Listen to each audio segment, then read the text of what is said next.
اعوذ باللہ من الشیطان اللعین الرجیم بسم اللہ الرحمن الرحیم حمدا لکا یا ذا الجود والاحسان والفضل والطول والامتنان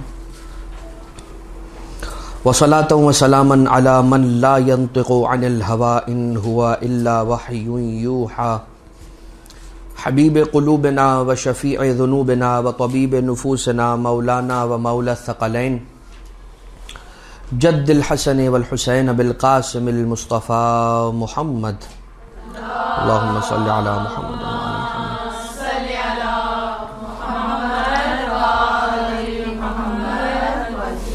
وعلى آلہ الذین اذهب اللہ عنہم الرجس وطہرہم تطہیرا اللهم صل على محمد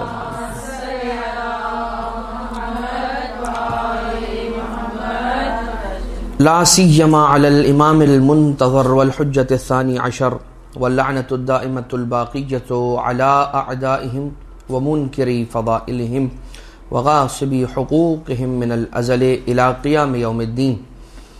اما بعد فقد قال الله سبحانه وتعالى في محكم كتابه ومتقن خطابه وقوله الحق وهو اصدق القائلين بسم الله الرحمن الرحيم وقضى ربك الا تعبدوا الا اياه وبالوالدين احسانا.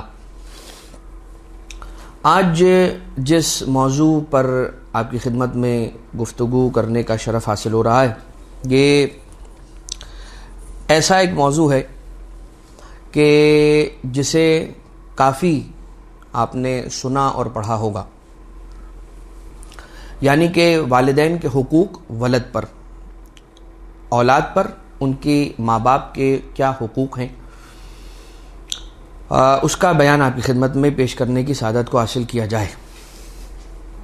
یہ بات یاد رکھیے گا کہ اللہ نے اس کائنات کو اسباب کی دنیا بنایا ہے، اور سبب اور مسبب، علت اور معلول، کاز اینڈ ایفیکٹ کے ساتھ اس دنیا کی چیزوں کو اللہ نے مرتبط فرمایا ہے. خلق پروردگار عالم نے کیا، مگر وجود کا ذریعہ والدین بنے. پروردگار عالم نے انسان کو رزق دیا، مگر وہ رزق پہنچانے کا ذریعہ اور وسیلہ والدین بنے.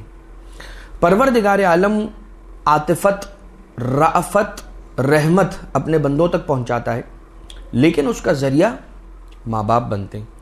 کفالت پروردگار عالم کرتا ہے، مگر ذریعہ ماں باپ بنتے ہیں. لہٰذا اللہ تعالیٰ کی جو بہت ساری چیزیں جن کے مظاہر اس دنیا کے اندر موجود ہیں، اللہ کی رحمت کا ایک مظہر ہے، پروردگار عالم کے علم کا ایک مظہر ہے، پروردگار عالم کی قدرت کا ایک مظہر ہے، اس کے کرم و جود و سخا کا ایک مظہر ہے یا مظاہر ہیں. اسی طرح سے پروردگار عالم نے کچھ ایک چیزیں والدین کے اندر اس انداز سے رکھی ہیں کہ انہیں ہمارے لیے وجود کا ذریعہ اور وسیلہ قرار دیا. ہم جس دنیا میں آئے، ہمیں اللہ نے وجود بخشا، تو کن کے ذریعے سے؟ ہمارے ماں باپ کے ذریعے سے. قرآن کریم کی بہت ساری آیتوں کے اندر ذکر آیا ہے کہ اپنے والدین کی اطاعت کرو، ان کے ساتھ نیکی کا برتاؤ رکھو اور ان کے ساتھ اچھائی کے ساتھ پیش آؤ. سب سے شروع میں آپ کی خدمت میں ان آیتوں کی تفسیر آپ کی خدمت میں عرض کرنا چاہتا ہوں کہ جو کچھ آیتیں، 3 یا 4 آیتیں کہ جو ہم بہت کثرت کے ساتھ سنتے رہے ہیں، مگر ان کی تفسیر یا ان کی تفاسیر جو روایات ائمہ اطہار علیہ السلام میں آئی ہیں، اس کا بیان آپ کی خدمت میں پیش کیا جائے. پہلی آیت یہ کہ بسم اللہ الرحمن الرحیم وَقَضَى رَبُّكَ أَلَّا تَعْبُدُوا إِلَّا إِيَّاهُ وَبِالْوَالِدَيْنِ إِحْسَانًا، سورۃ الاسراء کی آیت نمبر 23 ہے. پروردگار عالم نے کیا فرمایا کہ اس کا یہ فیصلہ ہے، تمہارے رب نے یہ فیصلہ کر دیا ہے کہ اللہ تعبدوا الا ایہ، کہ تم عبادت نہ کرو مگر یہ کہ صرف اور صرف پروردگار عالم کی، تمہارے خالق و مالک حقیقی کی. وبالوالدین احسانا، اور جہاں اپنی عبادت کا ذکر کیا اس سے بالکل ملا ہوا ذکر والدین کے ساتھ نیکی کا ذکر کیا. امام جعفر صادق علیہ السلام ارشاد فرماتے ہیں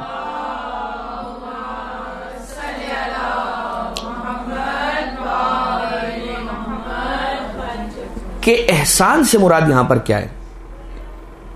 الاحسان فی ہذہ الآیہ ان تحسن صحبتہما، ان کے ساتھ جو تم مصاحبت کرتے ہو یا ان کے ساتھ جو تمہاری کمپینین شپ ہے، ان کے ساتھ جو تم رہن سہن رکھتے ہو، ان کے ساتھ جو تمہارا برتاؤ ہے وہ اچھا ہونا چاہیے۔ احسان وبالوالدین احسانہ میں احسان کا مطلب کیا ہے؟ ان تحسن صحبتہما، تم ان کے ساتھ مصاحبت کرو اچھے انداز میں، ان کا خیال رکھو، ان کی ضرورتوں کو دیکھتے رہو۔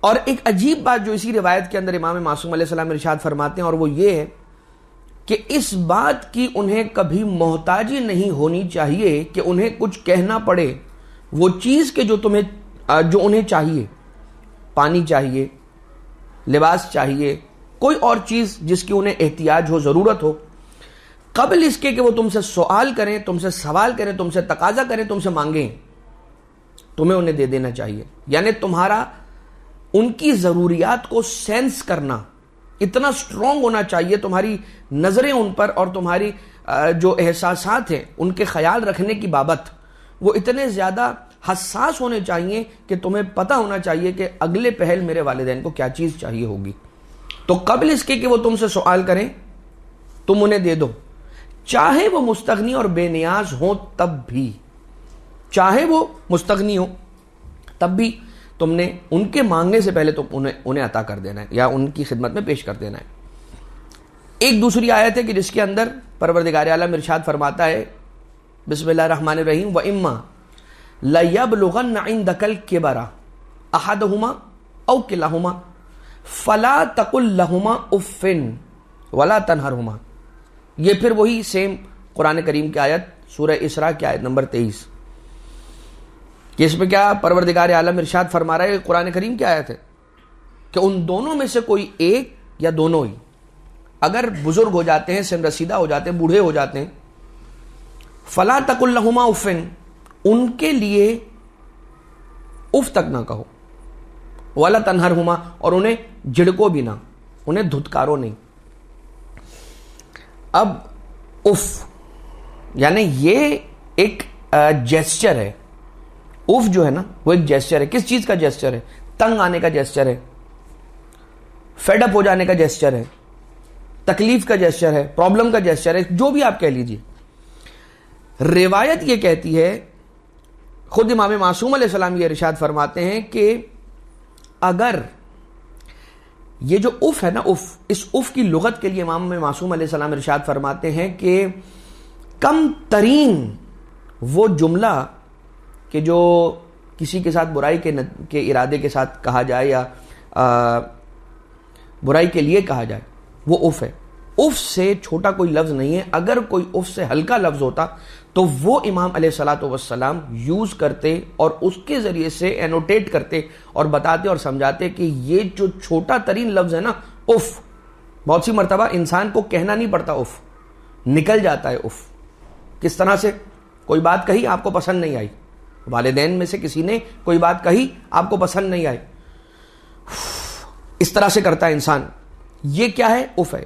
یہاں تک قرآن کریم کے اندر ولا تقل لہما افن، یہ جو ولا تقل ہے نا یہ ہے صیغہ نہیں۔ ایک ہوتا ہے صیغہ امر یعنی کہ کرو، ایک ہے فعل نہیں۔ فعل نہیں کس چیز کے لیے آتا ہے؟ نیگیٹو کمانڈ کے لیے آتا ہے، منع کرنے کے لیے آتا ہے، روکنے کے لیے آتا ہے۔ اور اصول فقہ کے اندر یہ بحث کی گئی ہے کہ جب فعل امر آ جائے تو وہ وجوب پر دلالت کرتا ہے، اور اگر کہیں پر فعل نہیں آ جائے تو وہ حرام پر دلالت کرتا ہے۔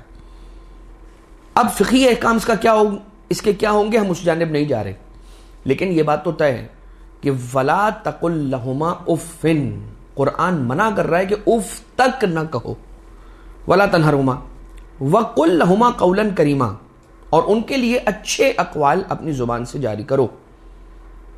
مطلب کیا ہے اس جملے کا؟ قال علیہ الصلوۃ والسلام، امام علیہ السلام ارشاد فرماتے ہیں، ان اضجراک فلا تقل لہما افن، اگر وہ تمہارے ساتھ زجر کریں، تمہیں زد و کوب کریں، تمہیں پریشرائز کریں، تم پر کسی بھی چیز کا زور ڈالیں یا تمہیں تنگ کر دیں، اگر وہ تمہیں تنگ کر دیں نا تب بھی نہ کہنا افن، فلا تقل لہما افن، ان کے لیے اف نہ کہنا، ولا تنہرہما ان ضرباکا، اگر وہ تمہیں ماریں تو انہیں جھڑک نہ دینا، انہیں دھتکار نہ دینا، انہیں نکال نہ دینا۔ عجیب بات ہے، یہاں پر اس کے معنی یہ ہوئے کہ اگر والدین اچھا سلوک رکھتے ہیں تو ان کے ساتھ اچھے رہو، اور وہ برا سلوک رکھتے ہیں تو انہیں دھتکار دو۔ نہیں، اگر وہ اچھے ہیں تو تمہارا فریضہ اور شاید بڑھ جائے گا، لیکن اگر وہ تمہارے ساتھ برائی کر رہے ہیں تب بھی تمہیں مار رہے ہیں، یہاں تک کہ یہ وَلَا تَنْهَرْهُمَا إِنْ ضَرَبَاكَ، دونوں میں سے کوئی بھی ایک تمہیں اگر مارے بھی تو تم انہیں دھتکارو گے نہیں۔ اور اس کے بعد کیا ہے، وَقُلْ لَهُمَا قَوْلًا كَرِيمًا، اور ان کے لیے اچھا قول کہو۔ کیا قول کہو؟ جب وہ مارے تمہیں، یہ روایت ہے، جب وہ تم پر ہاتھ اٹھائیں تو کیا کہو؟ غفر اللہ لکما، پروردگار عالم آپ کی مغفرت فرمائے، پروردگار عالم آپ سے درگزر فرمائے۔ امام صادق علیہ الصلوۃ والسلام یہی فرماتے ہیں کہ اگر اس سے چھوٹا، یعنی اف سے بھی چھوٹا کوئی لفظ ہوتا تو پروردگار عالم اس کی مثال پیش کرتا قرآن کریم میں۔ اب آ جائیے وَخْفِضْ لَهُمَا جَنَاحَ الذُّلِّ مِنَ الرَّحْمَةِ، اور اپنے ان دونوں شانوں کو نا، یہ جو تمہارے دو شانے ہیں، ان دونوں شانوں کو جھکا دو۔ وَخْفِضْ، بچھا دو، جھکا دو، لہما، ان دونوں کے لیے، جناح الذل من الرحمہ، جھکا دو کس طرح سے؟ رحمت کے ساتھ۔ یعنی تم نے اپنے شانے تو جھکا دیے مگر تمہارا منہ بنا ہوا ہے، مگر تم یہ ہے کہ ان کے ساتھ اچھی طرح سے پیش نہیں آ رہے، بات ان کے ساتھ اچھی طرح سے نہیں کر رہی، یہ نہیں ہوگا۔ اپنے شانوں کو جھکا بھی دو اور ان کے ساتھ رحمت اور رافت کے ساتھ، مہربانی کے ساتھ پیش آؤ۔ اور اس کے لیے کیا کرو؟ قرآن کریم نے کہا، کہو وَقُلْ رَبِّ ارْحَمْهُمَا كَمَا رَبَّيَانِي صَغِيرًا، اور یہ لفظ اپنی زبان سے جاری کرو، پروردگارا اے رب ان دونوں پر اپنی رحمت کو ایسے نازل فرما کہ جیسے ان دونوں نے میری تربیت کی، مجھے پالا، میرا خیال رکھا جب میں چھوٹا تھا۔ اب یہاں رک کر میں آپ کی خدمت میں ایک بات عرض کرنا چاہ رہا ہوں کہ دیکھیں، بہرحال پیرنٹ ہوڈ کے مرحلے پر ہر کسی نے آنا ہے، اور جو مومنین اور مومنات بے اولاد ہیں، پروردگار انہیں نیک اور صالح اولاد اور ذریت نصیب فرمائے۔ انسان کو بہت ساری چیزوں کا اندازہ خود پیرنٹ بننے کے بعد ہوتا ہے، ماں باپ بننے کے بعد اسے اندازہ ہوتا ہے کہ ان کے ماں باپ یا ان کے والدین کس فیز سے اور کس اذیت اور کس تکلیف یا کس مشقت یا کس قربانی سے گزرے ہوں گے۔ اچھا، اب جیسے جیسے ایک دور آگے بڑھتا چلا جا رہا ہے تو آسانیاں بھی بڑھتی چلی جا رہی ہیں۔ اچھا، آسانیاں بڑھتی چلی جا رہی ہیں تو پہلے کی جیسی قربانی شاید آج کل کے پیرنٹس سے نہیں لی جا رہی ہو۔ یعنی جتنا مشکل پیرنٹ ہوڈ یا پیرنٹنگ یا بچوں کو پالنا پوسنا اور بڑا کرنا پہلے کے زمانے میں تھا، آج کل کے زمانے میں اتنا مشکل نہیں ہے۔ لیکن یہاں پر ذرا ایک لمحے کے لیے رکیے گا، اگر پہلے کے دور میں پیرنٹ ہوڈ اور پیرنٹنگ مشکل تھی تو اس دور کے دیگر مسائل بھی کم تھے۔ اس دور کے مسائل کیا تھے؟ اب میں کس انداز سے آپ کی خدمت میں عرض کروں؟ بہت ساری چیزیں تھیں جو پہلے نہیں تھیں، اب آ گئی ہیں۔ میں بہت چھوٹی اور بہت لو لیول پر آ کر آپ کو مثال دوں، پہلے کے زمانے میں پیمپرز نہیں ہوتے تھے، تو ماں باپ کو کتنی زحمت، والدہ کو خاص طور سے ماں کو کتنی زیادہ زحمت کرنی ہوتی تھی اس چھوٹے سے کپڑے کو تیار کرنے، اس کو پاک کرنے، اور اس کے لیے and so on and so forth آپ چلتے چلے جائیے۔ آج تو پیمپرز کی بھی کتنی قسمیں آ گئی ہیں کہ آپ کو پیمپر باندھنا بھی نہیں پڑتا، ایگزیکٹلی ایز اٹ از آپ اس کو بچے کو پہنا دیا کرتے ہیں۔ یہ ایک چھوٹی سی مثال ہے، لیکن عزیزان محترم آج کے دور میں وہ والی آسانیاں تو پیدا ہو گئی ہیں، لیکن دوسری جو مشکلات پیدا ہو گئی ہیں تربیت کے اعتبار سے، آسانی آج پیدا ہو گئی ہے کہ آپ بچے کے ہاتھ میں موبائل دے دیتے ہیں اور اپنے سارے گھر کا کام کر لیتے ہیں، کوئی مسئلہ ہی نہیں ہے، گھر کا کام بھی کر لیتے ہیں، یا آپ کو خود اپنے لیے جو الگ سے ٹائم نکالنا ہوتا ہے اپنے لیجرز کے لیے آپ نکال لیتے ہیں۔ بچے کے ہاتھ میں موبائل ہوتا ہے، بچے کے ہاتھ میں وہ گیجٹ ہوتا ہے، وہ اسمارٹ فون ہوتا ہے، وہ ٹیبلٹ ہوتا ہے، وہ جو کچھ بھی ہوتا ہے، اس چیز کے ذریعے سے، اس کی ریز کی وجہ سے جو ظاہری اس کی باڈی کے لیے نقصانات ہیں وہ الگ، اور جو وہ کر رہا ہے اس کے اندر، اس کی وجہ سے اس کی روحانیت پر جو اثرات پڑ رہے ہیں وہ الگ۔ پھر ایک بات اور کہ اس وجہ سے اس کی فزیکل ایکٹیویٹیز نہیں ہوتی جس کی وجہ سے اس کی برین کی ڈیولپمنٹ نہیں ہوتی، جس کی وجہ سے، یہ میں صرف ایک چیز ڈسکس کر رہا ہوں، صرف ایک گیجٹ کی وجہ سے کہہ رہا ہوں، وہ کتابوں سے دور ہو جاتا ہے. جب وہ کتابوں سے دور ہو جاتا ہے اس کی ریڈنگ ہیبٹس ختم ہو جاتی ہیں.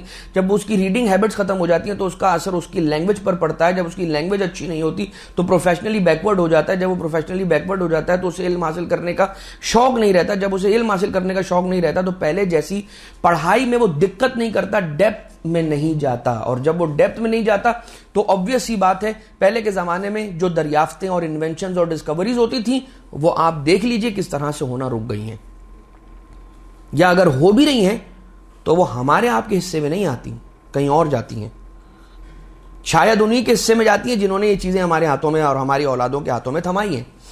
لیکن ناظرین محترم، صرف اور صرف ایسا نہیں ہے کہ مشقتیں اور مشکلات ختم ہو گئیں، آسان ہو گئیں، وہ باتیں اپنی جگہ پر.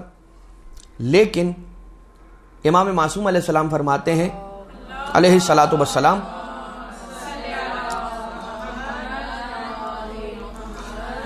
کہ اپنے دونوں شانوں کو ان کے سامنے جھکا کر کھڑے ہو جاؤ. یہ ظاہری طور پر بھی ہے اور باطنی طور پر بھی ہے. اپنے شانوں کو جھکا دو یعنی اپنی مرضیوں کو ان کے سامنے سرنڈر کر دو.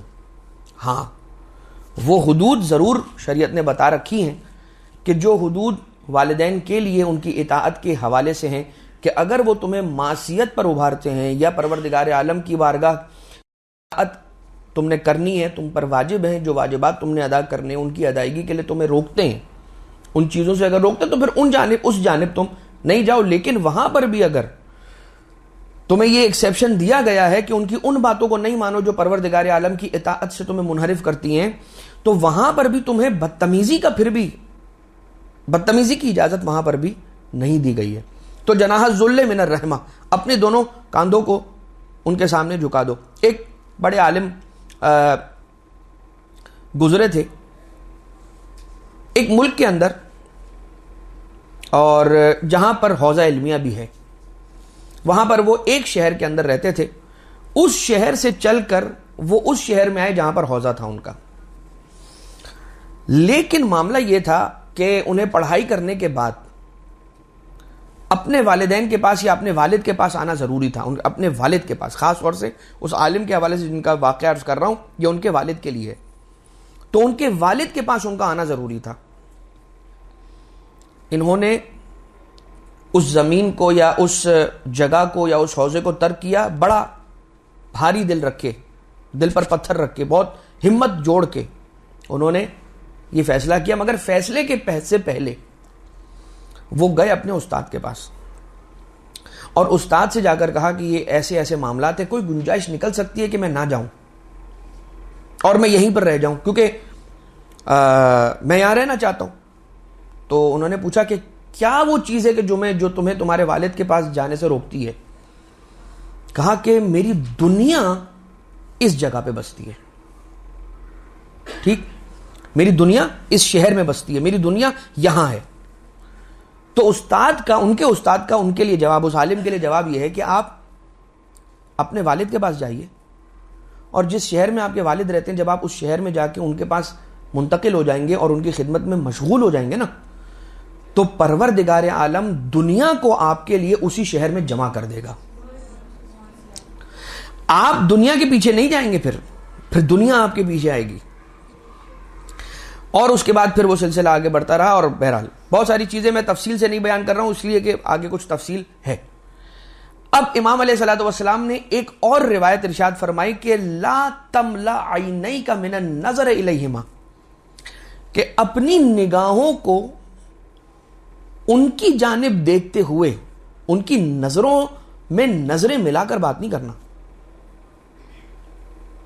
بلکہ جب بھی ان سے نظریں ملانا تو رحمت کے ساتھ اور رقت کے ساتھ ملانا، نرم دل کے ساتھ ملانا اور محبت کے ساتھ. جب تم انہیں دیکھو یا محبت کے ساتھ دیکھتے ہوئے ان سے نظریں ملانا، یا یہ ہے کہ رقت کے ساتھ جب تمہارا دل نرم ہو گیا ہو کسی بات سے، ان کی کسی چیز کو یاد کر کے، ان کی کسی تکلیف کو، ان کی کسی قربانی کو، ان کی کسی اور یاد کر کے جب تمہارا دل ان کے لیے نرم ہو جائے تو پھر ان کی جانب تم دیکھو کہ تمہاری آنکھوں میں آنسو ہوں یا جو کچھ بھی.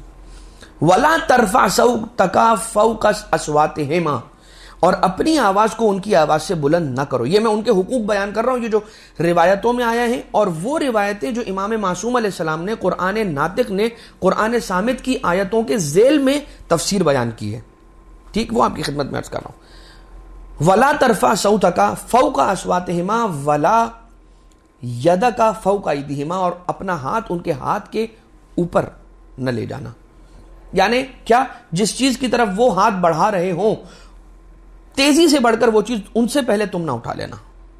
یہ ولا تقدم قدامہما, اور جب بھی چلنا تو اپنے قدموں کو ان کے قدموں کے ساتھ نہیں, ان کے قدموں سے پیچھے رکھنا. تو ایک یہ روایت ہو گئی. اب آ جائیے ایک اور قرآن کریم کی آیت کہ جس میں پروردگار عالم ارشاد فرماتا ہے بسم اللہ الرحمن الرحیم انشکر لی, وہ جو آیت ہے پوری اور اس کا یہ حصہ, انشکر لی ولوالدیک الی المصیر, کہ میں چاہتا ہوں کہ میری بابت شرک نہ کرو, اور یہ سورہ لقمان کی آیت نمبر 14 ہے, اور تم اپنے ماں باپ کا احسان اور ان کا شکریہ ادا کرو, الی المصیر, اور یاد رکھنا تمہیں میری جانب پلٹ کر آنا ہے. سرکار ابو الحسن باب الحوائج آقا و مولا شمس الشموس علی ابن موسیٰ الرضا علیہ الصلاۃ والسلام,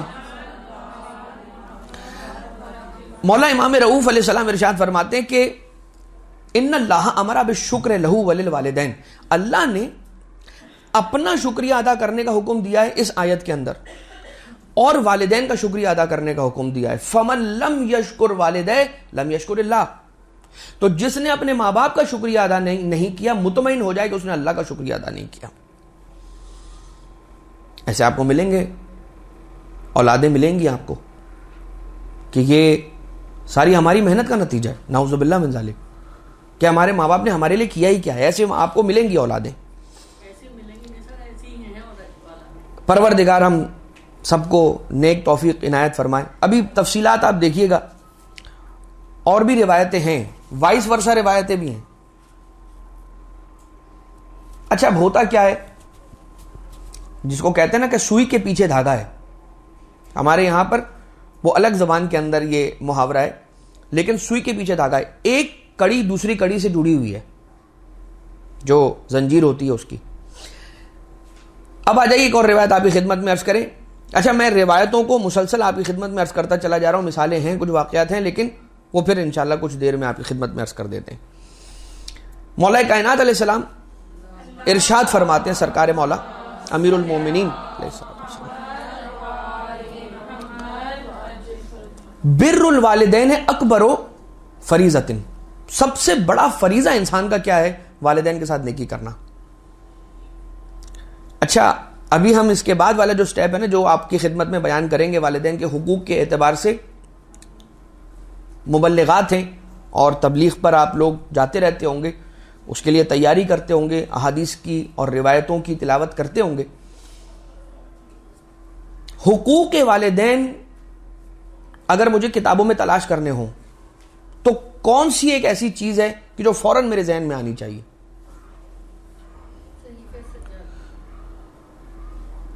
مولا امام سجاد علیہ الصلوۃ والسلام کی ضرور ہے. وہ ایک رسالہ ہے, ایک بکلیٹ ہے, جس کو ہم اپنی زبان میں بکلیٹ کہتے ہیں, ورنہ رسالۃ الحقوق. وہ رسالہ کہ جس کے اندر, یا وہ حدیث یا وہ حدیثیں کہ جس کے اندر سرکار امام سجاد علیہ السلام نے حقوق کو بیان کیا ہے.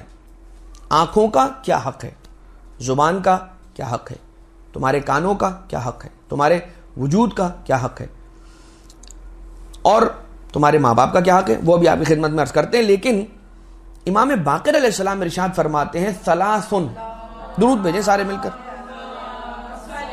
اللہم صلی علی محمد و آل محمد, ثلاثن لم یجعل اللہ فیہن رخصہ. تین ایسی چیزیں ہیں کہ جس میں اللہ کی طرف سے کوئی رخصت نہیں ہے, کوئی معافی نہیں ہے. تین چیزیں, ثلاث لم یجعل اللہ فیہن رخصہ, پروردگار عالم نے تین ایسی چیزیں جن میں کوئی رخصت نہیں رکھی. اداء الامانت الی البر والفاجر, یا الی البر والفاجر, کہ نیک ہو یا فاجر ہو, دونوں کی امانت اس تک پہنچا دینا. امانت ہو چاہے اچھے انسان کی ہو چاہے برے انسان کی ہو, اسے پلٹانا ہے اس کی جانب. یہ نہیں کہا جائے گا کہ بھائی اتنے لوگوں کا پیسہ کھا کے جمع کیا ہے 2 کروڑ روپے اور میرے پاس امانت رکھوا کے گیا ہے, کوئی ضرورت نہیں ہے مجھے اسے واپس کرنے کی, اور یہ تو مثال کے طور پر میں یہ یوں کر دوں گا اور یوں کر دوں گا, نہیں, امانت اس نے رکھوائی ہے تو یہ آپ کا فرض ہے کہ اس تک پہنچا دی جائے گی واپس. الوفاء والوفاء بالعہد للبر والفاجر, چاہے نیک ہو یا فاسق و فاجر ہو, اگر آپ نے اس سے وعدہ کیا ہوا ہے تو اس کا وفا کرنا ضروری ہے, اس میں کوئی رخصت نہیں ہے پروردگار کی جانب سے. وبر الوالدین برین کانا او فاجرین, چاہے نیک ہو یا فاجر و فاسق ہو. فاسق و فاجر کسے کہتے ہیں؟ کھلم کھلا گناہ کرنے والا. ان کے ساتھ نیکی کرنا, اگر والدین ہیں تو ان کے ساتھ نیکی کرنا ضروری ہے, چاہے اچھے ہوں یا برے ہوں, فاسق و فاجر ہوں یا نیک ہوں. پروردگار عالم کی جانب سے, اس کی بارگاہ سے اس میں کوئی ڈسکاؤنٹ اور اس کے اندر کوئی کمپرومائز نہیں ہے. مولا امام رضا علیہ الصلوۃ والسلام ہی کی ایک حدیث ہے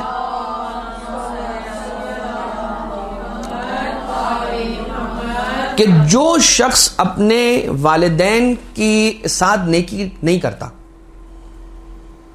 تو 3 چیزیں اس کے لیے ہوتی ہیں. نمبر 1 یہ کہ اس کی نسل کے اندر قلت ہو جاتی ہے, اس کی نسل میں ویسی فراوانی نہیں ہوتی, قلت نسل یا انقطاع نسل, اس کی نسل منقطع ہو جاتی ہے.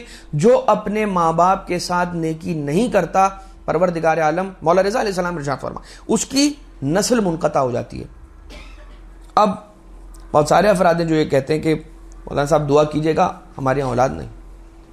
اب ہر ایک کے تو حالات ہم ان سے واقف نہیں ہوتے, لیکن بہرحال یہ بات جہاں جہاں تک جا رہی ہے اور جو سن رہے ہیں, پروردگار یقیناً انہیں صاحب اولاد فرمائے, لیکن وہ ایک مرتبہ صرف یہ دیکھ لیں کہ کہیں انہوں نے اپنے والدین کے حق میں کوئی کوتاہی تو نہیں برتی, اور اگر ایسا ہے تو ان کی خدمت میں جائیں اور ان سے معافی طلب کر لیں.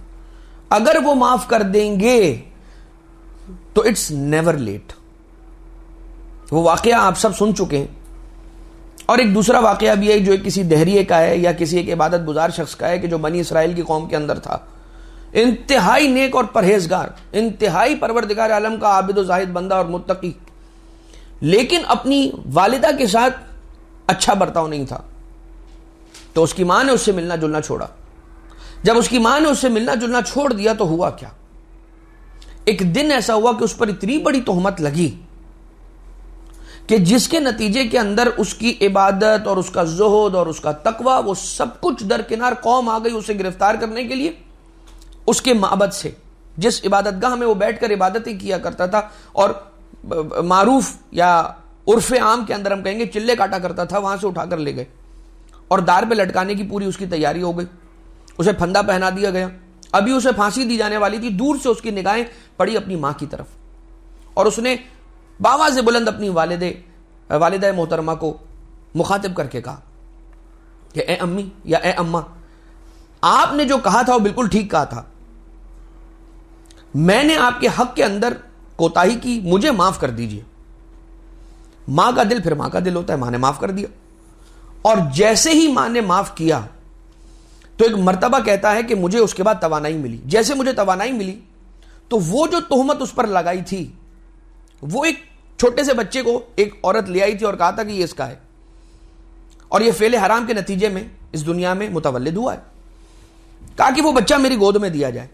ایک مرتبہ اس بچے کو اپنی گود میں اٹھاتا ہے اور اس سے خطاب کر کے کہتا ہے, پہلے پروردگار عالم سے کہتا ہے, بار الہ میری بے گناہی کا ثبوت نہیں ہے کوئی, مگر تو ضرور جانتا ہے کہ میں نے کوئی گناہ نہیں کیا. ہاں میں نے اپنی ماں کے حق میں کوتاہی کی تھی, میں نے اب اس سے معافی مانگ لی ہے. تو بھی مجھ پر کرم فرما اور کوئی ایسی دلیل دے دے, کوئی ایسا اشارہ دے دے کہ اس قوم کو معلوم ہو جائے کہ میں گنہگار نہیں ہوں. اتنے میں وہ بچہ گویا ہوا اور فصیح عربی کے اندر کہتا ہے کہ میں اس شخص کا بیٹا نہیں ہوں, میرا باپ فلان ابن فلاں ہے. اور اس طرح سے اس کی جان بچ گئی اور اسے پھندے سے اتارا گیا اور اس کو عزت اور تکریم دی گئی اور اس سے بہت بہتر اور بہت بڑا معبد اسے بنا کر دیا گیا, جہاں پر وہ جا کر پھر عبادت گزار اور اپنی ساری عبادتوں کے اندر مشغول ہو گیا. کہنے کا مقصد یہ ہے کہ جائیں, اور اگر پروردگار عالم کے حکم سے, اس کی مرضی سے والدین اس دنیا میں نہیں رہے ہیں تو ان کی قبروں پر جائیں, ان کی خدمت میں فاتحہ پڑھ کر انہیں ہدیہ کریں, ان کے لیے نیکیاں کریں, خیرات کریں، ان کے لیے خیر کا کام انجام دیں اور ان کی جانب ہدیہ کریں اور ان سے تب متوسل ہو جائیں اور کہیں کہ میں آپ کے حق میں کوتاہی کی، مجھے معاف کر دیجئے۔ آئیے مولا امام سجاد علیہ الصلوۃ والسلام نے باپ اللہم صلی علی محمد و آل محمد، مولا چوتھے امام علیہ السلام نے باپ کے حق میں اور ماں کے حق میں، ان کے حق کے بارے میں جو ارشاد فرمایا وہ میں آپ کی خدمت میں عرض کرتا ہوں۔ آقا علیہ السلام ارشاد فرماتے ہیں کہ تمہاری گردن پر باپ کا یہ حق ہے کہ تم جان لو کہ وہ تمہاری بنیاد ہے، وہ تمہاری اصل ہے، وہ تمہاری فاؤنڈیشن ہے۔ انہو اصلکا وانہو لولاہ لم تکن، وہ تمہاری بنیاد ہے، وہ تمہاری اصل ہے، اگر وہ نہ ہوتے تو تم نہیں ہوتے۔ اور فَمَهْمَا رَأَيْتَ فِي نَفْسِكَ مِمَّا يَعْجِبُكَ، اور اگر تم جب بھی مہما کا جو لفظ استعمال ہوتا ہے نا، یہ جو حرف مہما یہ استعمال ہوتا ہے جب بھی کے معنی کے لیے، اور جب بھی تم دیکھو اپنے نفس کی جانب، اپنی طرف یا خود میں کوئی بھی ایسی چیز مما یعجبک، کوئی ایسی چیز جو تمہیں تعجب میں ڈال دے، جو تمہیں اس بات کی طرف باور کروائے کہ مجھ میں یہ خوبی پائی جاتی ہے، کیا یہ خوبی بھی مجھ میں ہے، مما یعجبک، تم اسے دیکھ کر تعجب میں آ جاؤ۔ فَعْلَمْ أَنَّ أَبَاكَ أَصْلَ النَّعْمَةِ عَلَيْكَ فِيهِ، تو یہ جو تمہیں نعمت ملی ہے نا، اس کی اصل بھی تمہارا باپ ہے۔ یہ جو اللہ نے تم پر نعمت نازل کی ہے، اس نعمت کے نزول کا سبب تمہارا باپ ہے، تمہارے والد ہیں۔ پس اللہ کا شکر ادا کرو کہ اس نے تمہارا مقدر کیا، یہ جو تمہیں ملا یہ تمہارا مقدر پروردگار عالم نے کیا، تمہیں عطا کیا۔ ولا قوت الا باللہ، اور کوئی قوت کوئی طاقت پروردگار عالم سے اوپر اور اس سے برتر نہیں ہے۔ یہ تھا باپ کا حق۔ اور ماں کے حق کے بارے میں امام علیہ السلام کیا ارشاد فرماتے ہیں؟ حق الام، جان لو کہ تمہاری ماں کا یہ حق ہے تم پر کہ اس نے تمہیں ایسے اٹھایا جیسے دنیا میں کوئی کسی کو نہیں اٹھاتا۔ حملت کا، وہ 9 ماہ تمہیں اپنے شکم میں اٹھائی پھرتی رہی۔ اس طرح سے کون کسے اٹھاتا ہے؟ گود میں اٹھا لیتا ہے بہت سے بہت، اپنے شکم میں اٹھانا، اپنی شکم میں جگہ دینا، تمہاری ماں نے تمہیں وہاں جگہ دی۔ اچھا، اور اس نے تمہیں ہر جہت سے بچائے رکھا، محفوظ رکھا، وہ تمہارے لیے قلعے نما دیوار بنی رہی، تمہاری حفاظت کی انہوں نے۔ اچھا، تمہیں اپنے جگر کا نچوڑ عطا کیا غذا کے طور پر، اپنے دل کا، اپنے جگر کا نچوڑ تمہیں دیا، اور ایسے عطا کیا جیسے کوئی کسی کو نہیں دیتا۔ اور اس نے اپنی بھوک کو بھلا کر تمہیں کھلایا، اپنی پیاس کو بھلا کر تمہیں سیراب کیا، اپنے لباس کی فکر، اپنے لباس سے بے فکر ہو کر تمہیں لباس پہنایا اور تمہیں لباس دیا، خود دھوپ میں رہی، تمہیں سائے میں رکھا، اپنی نیند کو قربان کیا اور تمہیں لوریاں دے کر سلاتی رہی، اور گرمی سردی کو بھول گئی، اپنی تکلیفوں کو چھوڑ دیا اور تمہیں آسانی میں رکھا۔ جان لو کہ تم ان کا شکر ادا ہی نہیں کر سکتے، یعنی تم اپنی ماں کا شکر ادا نہیں کر سکتے، مطلب تم طاقت ہی نہیں رکھتے کہ اپنی ماں کا شکر ادا کرو، سوائے اللہ کی مدد تمہارے شامل حال ہو جائے اور اس کی توفیق تمہارے شامل حال ہو جائے۔ تو چوتھے امام علیہ السلام کے رسالت الحقوق کے اندر باپ کے لیے حق جو تھا اس کا یہ آپ نے ذکر سماعت فرمایا، اور ماں کے لیے جو حق تھا اس کا آپ نے یہ ذکر سماعت فرمایا۔ اب آ جائیے، کسی نے باب الحوائج سرکار امام موسیٰ کاظم علیہ الصلاۃ والسلام سے پوچھا،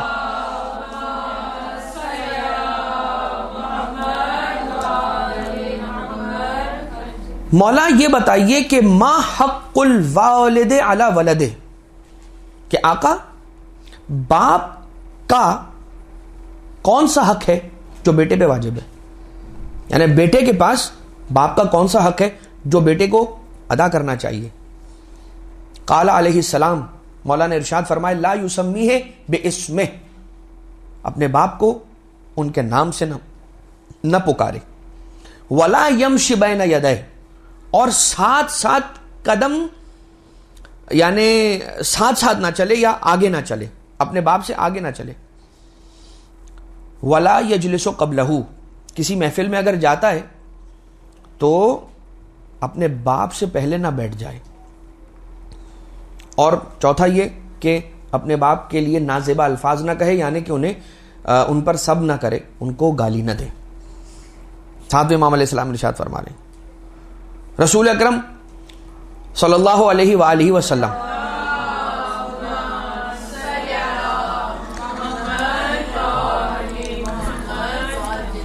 اچھا مولا جو ہیں ابھی تک یہ آپ نے سماعت فرمایا، ٹھیک ہے نا، کہ ماں باپ کا یہ حق ہے، ماں کا حق یہ ہے، باپ کا حق یہ ہے. ایسے واقعات سننے کو ملتے ہیں، اور ایک آدھ تو منظر خود میں نے اپنی آنکھوں سے دیکھا کہ یہ کہنا ہے نا کہ اپنے باپ کا نام نہ لے، والد کا نام اپنی زبان سے نہ لے، اپنے والد کو ان کے نام کے ذریعے سے نہ پکارے، اور ان کے آگے نہ بڑھے، اور ان سے پہلے مجلس میں نہ بیٹھے، یعنی بیٹھک میں کہیں ان سے پہلے نہ بیٹھ جائے، اور ان کو برا بھلا نہ کہے، گالیاں نہ دے. لیکن کوئی ایسی اولاد بھی مطلب ہوگی، میں کیا پوچھوں، ہے اس دور کے اندر کہ جو اپنے ماں باپ کو مارتی ہو، ان پر ہاتھ اٹھاتی ہو. ایسے آپ کو آج کل کے زمانے میں بھی بچے ملیں گے. اچھا اب بہت ساری چیزیں ایسی ہیں کہ جہاں پر مسائل اور پرابلمز اور لیکنگز ہوتی ہیں. کوئی فیملی 100% نہیں ہوتی، پرفیکشن تو ہے ہی نہیں، یہ تو بہرحال غیر معصوم گھرانے ہیں. اور مومنین کے جو گھرانے ہیں اور مومنین اور مومنات جو ہیں اور ان کے گھرانے، تو ان سے یقیناً زیادہ ایکسپیکٹیشنز اور امیدیں ہوتی ہیں، لہٰذا انہی سے خطاب ہے یہ. اور وہ جو پریکٹسنگ ہیں خاص طور سے ان سے، ورنہ ایسے بھی آپ کو نظر آتے ہیں کہ جو نان پریکٹسنگ ٹائپ کے مومنین ہوتے ہیں، کہ جو ٹھیک ہے دین پر بھی عمل کر لیتے ہیں اور کبھی نہیں بھی کرتے. کبھی کبھار ایسا نظر آتا ہے کہ بہت زیادہ دین کا پاٹ پڑھنے والے اس چیز کے اندر بہت پیچھے نظر آتے ہیں، اور وہ جو دین سے ذرا سا لا ابالی قسم کے لوگ ہوتے ہیں وہ ان چیزوں کو بہت زیادہ خیال رکھتے ہوئے نظر آتے ہیں. نہیں معلوم تو پھر یہ کیا ہے، یہ بلیسنگ ہے یا کیا ہے یا نہیں، یہ نہیں معلوم. لیکن شیعتی کونوا لنا زینا ولا تکونوا علینا شینا، کہ اے ہمارے شیعوں ہمارے لیے عزت و اکرام کا باعث بنو، ننگ و آر کے اور شرمندگی کا باعث نہ بنو. تو یہ مسائل، اونچی آواز میں بات کرنا، اور ایک جوان تھا اور ان سے یہی بات ہو رہی تھی، وہ یہی شکایت کر رہے تھے کہ ہمارے والدین ہم پر ظلم کرتے ہیں. اور تقریباً 1-1.5 گھنٹہ انہوں نے اپنی پوری روداد ہمیں سنائی، اور وہ یہ کہتا رہا کہ یہ ہوتا ہے اور یہ ہوتا ہے اور یوں ہوتا ہے اور یوں ہوتا ہے، اور یہ میرے ساتھ یوں کرتے ہیں اور میری زوجہ کے ساتھ یوں کرتے ہیں اور ہمارے ساتھ یوں ہوتا ہے اور یہ پرابلمز ہیں اور اس طرح سے. جب انہوں نے کہہ لیا تو چونکہ یہ روایتیں نگاہ میں تھیں تو پھر جواب روایتوں کی روشنی میں دیا گیا. ہم نے ان سے یہ عرض کیا کہ دیکھو یہ بات تو اپنی جگہ ساری طے ہے کہ یہ ہوا، اور آپ کے لیے یہ ایسی بات تھی کہ جو آپ کبھی ایکسپیکٹ نہیں کر سکتے تھے، لیکن آپ کے ساتھ ہوا. اب سوال یہ پیدا ہوتا ہے کہ آپ کس حد تک جا سکتے ہیں، آپ کیا کر سکتے ہیں؟ جواب ہے کہ آپ کے لیے تو یہ ڈیڈ اینڈ ہے، آپ کچھ نہیں کر سکتے سوائے ان کے ساتھ اور اچھائی اور نیکی کریں. اس کے سوا آپ اور کچھ نہیں کر سکتے. نہیں تو یہ تو ہم نے ان کو یہی جواب دیا کہ وہ جو آپ جس کے کہہ رہے ہیں کہ یہ ہم پہ ظلم کرتا ہے وہ ہے کون؟ کہا والد. میں نے کہا تمہاری رگوں میں ہے کیا؟ خون دوڑ رہا ہے. ہاں وہ کس کا خون ہے؟ تمہاری جو ڈی این اے اور تمہارے جینز ہیں وہ کس کے ہیں؟ اس کے معنی یہ ہوئے کہ تمہاری بنیادوں میں بھی ہیں تمہارے والد ہی، لہٰذا اتنا سمجھ لو کہ تم ان کا ٹکڑا ہو، تم ان کا حصہ ہو. اچھا بہت سی جگہیں ایسی ہوتی ہیں کہ جہاں پر یہ سمجھانا بہت مشکل ہو جاتا ہے. روایتوں کو دیکھ کر یہی سمجھ میں آیا ہے کہ تم پر جتنا بھی ظلم ہوتا رہے تمہیں تب بھی اجازت نہیں ملے گی کہ تم ظلم کر لو. دعاؤں کا سہارا لے لو, آخرت میں تمہارا درجہ ہوگا, پروردگار عالم اسے کمپنسیٹ کرے گا. تمہاری زندگی میں اگر نہیں ہوا, تمہاری زندگی ختم ہو گئی, تو تمہاری اولاد تو ہے, پروردگار عالم انہیں عطا کر دے گا اس کے عوض میں. تو اس بات کا غم نہ کرو, اپنی جانب سے نیکی کا سلسلہ جاری رکھو. چاہے تمہارے ساتھ ظلم, اگر تم سمجھ رہے ہو کہ ظلم ہو رہا ہے, اور اگر چلے واقعی ظلم بھی ہو رہا ہے, تو استقامت کے ساتھ اپنے آپ کو آگے بڑھاؤ. اچھا, امام اب رسالت ماپ, یہ تو بات ہو گئی زندگی کی. والدین کی اس دنیا سے رخصت ہو جانے کے بعد پروردگار سب کے والدین کو سلامت رکھے, اور جن کے اس دنیا سے رخصت ہو گئے ہیں والدین, پروردگار ان کی مغفرت کرے اور انہیں اعلی علیین میں جگہ عنایت فرمائے. جو شخص اپنے والدین کے ساتھ نیکی کرنا چاہتا ہے اس دنیا میں نیکی کرے. موت کے بعد ان کے کیا حقوق ہیں, یعنی والدین کے حقوق ان کی موت کے بعد. رسول صلی اللہ علیہ وسلم ارشاد فرماتے الصلاۃ علیہما اللہم صلی علی محمد وعلی محمد. ان کی نیابت میں نماز پڑھے یا ان کے لیے نماز پڑھے, نمبر 1. نمبر 2, ان کے لیے استغفار کرے. نمبر 3, ان کے کیے ہوئے وعدوں کو پورا کرے.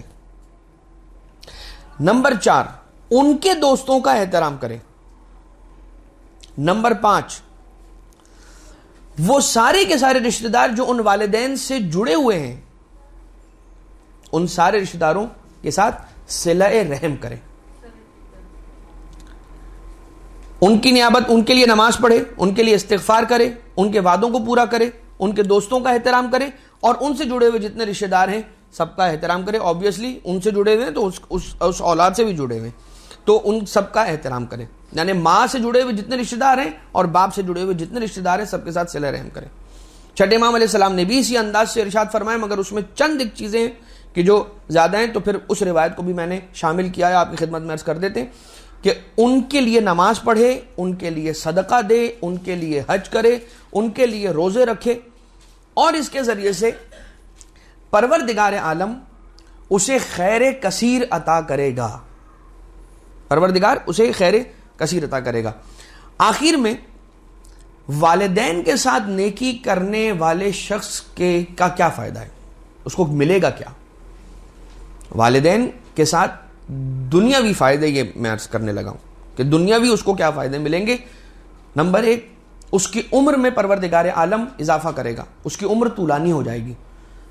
رسول نے ارشاد فرمایا من سرہ ان یمد لہ فی عمرہ, کہ جو اس بات سے خوش ہوتا ہے کہ اس کے لیے اس کی عمر کو اضافہ کر دیا جائے, بڑھا دیا جائے, اس کو ایکسٹینڈ کر دیا جائے.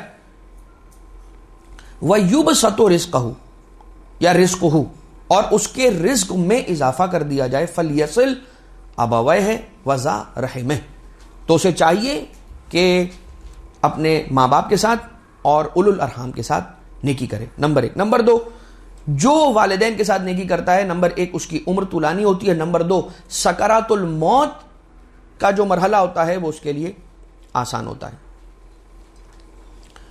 داؤد رقی کی یہ روایت ہے, اور چھٹے امام علیہ الصلوۃ والسلام سے داؤد رقی نے نقل کیا ہے, اللہم صلی علی محمد وآل محمد, کہ من احب ان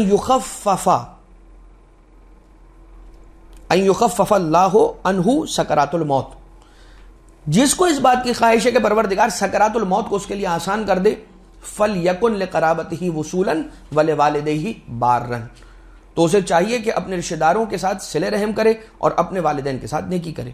نمبر 3, وہ جو میں نے عرض کیا تھا کہ آ رہی ہے روایت, وہ یہ کہ جو اولاد اپنے ماں باپ کے ساتھ نیکی کرتی ہے اسے دنیا میں کیا اجر ملے گا کہ اس کی اپنی اولاد اس کے ساتھ نیکی کرے گی.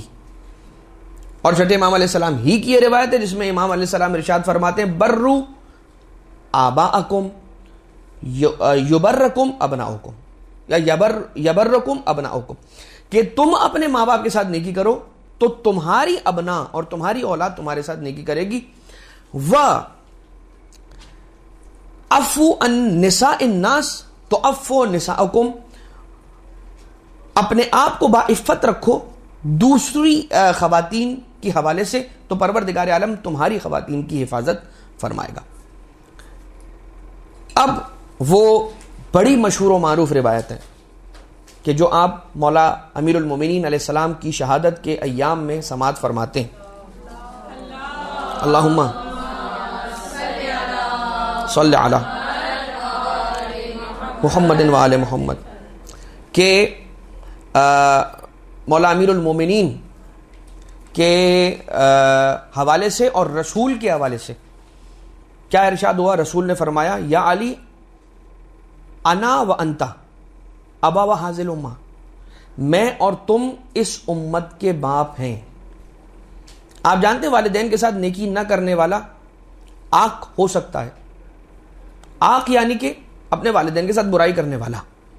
اب چاہے ماں باپ کہیں یا نہ کہیں، پروردگار عالم کی طرف سے وہ بٹن جو ہے نا، جو اس کا مقررہ وقت ہے اس پہ وہ ایکٹیو ہو جاتا ہے۔ اور ایسا نہیں ہے کہ صرف اور صرف دنیا کے اندر آنکھ ہوتا ہے، بلکہ والدین کے اس دنیا سے جانے کے بعد بھی اس کی اولاد، ان کی اولاد آنکھ ہو سکتی ہے۔ اس کی کیا وجوہات ہیں؟ یہی کہ اپنے ماں باپ کو ان کی موت کے بعد یاد نہ رکھنا، اپنی دعاؤں میں یاد نہ رکھنا، اپنی زیارتوں میں یاد نہ رکھنا، اپنے خیر کے کاموں میں یاد نہ رکھنا، تو موت کے بعد بھی اولاد آنکھ ہو سکتی ہے۔ ہم اس حصے کو یہیں پر روکتے ہیں اس دعا کے ساتھ کہ پروردگار عالم ہمیں اس بات کی توفیق عنایت فرمائے کہ ہم اپنے والدین کا اکرام اور ان کا احترام کر سکیں، اور ائمہ اطہار علیہ الصلوۃ والسلام خصوصیت کے ساتھ امیر المومنین اور رسالت مآب کے، جن کے لیے یہ روایت آئی ہے کہ ہم اس امت کے باپ ہیں، ہمیں ان کی اتباع کرتے ہوئے جیسا وہ ہمیں دیکھنا چاہتے ہیں ویسا بننے کی ہمیں توفیق عنایت فرمائے۔ ربنا تقبل منا انک انت السمیع العلیم بجاہ محمد و آلہ الطیبین الطاہرین۔